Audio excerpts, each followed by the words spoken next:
মৃত্যুর পর প্রথম ৪৭ দিন কি হয় আত্মার? গরুড় পুরাণে যা জানিয়েছেন নারায়ণ। শাস্ত্র অনুসারে মৃত্যুর পর বিদেহী আত্মা প্রথমে যমলোকে যায়, কিন্তু যমলোকের পথে এই যাত্রা করতে আত্মার ৪৭ দিন সময় লাগে।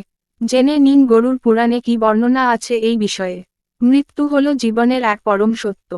প্রেম, অর্থ, শ্রদ্ধা, খ্যাতি, মানুষের জীবনে আর কিছু আসুক বা না আসুক, মৃত্যু আসবেই। যে জন্মেছে তার মৃত্যু অনিবার্য। প্রতিটি জীবিত প্রাণীকে এক সময় না এক সময় এই পৃথিবী ছেড়ে চলে যেতে হবে। তবে মৃত্যুতে শুধু এই দেহের বিনাশ হয়, আত্মা অবিনাশী, আত্মা অবিনশ্বর।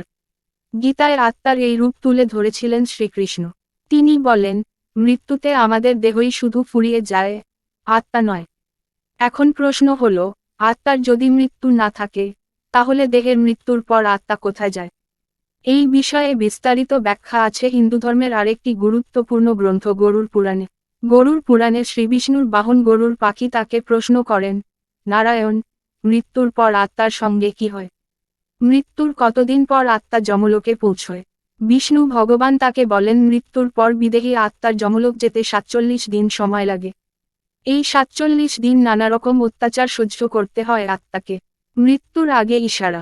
যখন কোনো ব্যক্তির মৃত্যু কাছে এসে যায়, তখন প্রথম তার কথা বলার ক্ষমতা হারিয়ে যায়। এরপর সেই ব্যক্তি নিজের সারা জীবনকে যেন চোখের সামনে ছবির মতো দেখতে পান।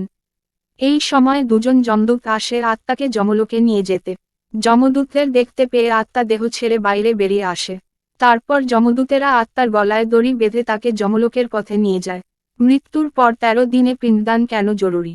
মৃত ব্যক্তি যদি জীবদ্দশায় পাপ করে থাকেন, তাহলে যমদূতেরা তাকে নানা অত্যাচার করতে করতে যমলোকের দিকে নিয়ে যায়। গরম বাতাসের মধ্যে দিয়ে অন্ধকার পথ ধরে যমলোকের উদ্দেশ্য গমন করতে হয় আত্মাকে। তবে এরপর আত্মাকে তার বাড়িতে ফিরে যাওয়ার জন্য ছেড়ে দেওয়া হয়। মৃত্যুর পর নিজের বাড়িতে ১৩ দিন বাস করে আত্মা। নিজের পরিবারের সদস্যদের সঙ্গে এই সময়টা থাকে সে।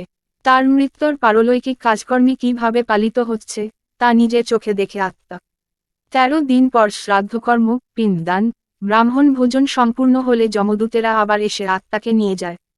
এই কারণেই পরিবারে কারো মৃত্যু হলে ১৩ দিন অশৌচ পালন করা জরুরি।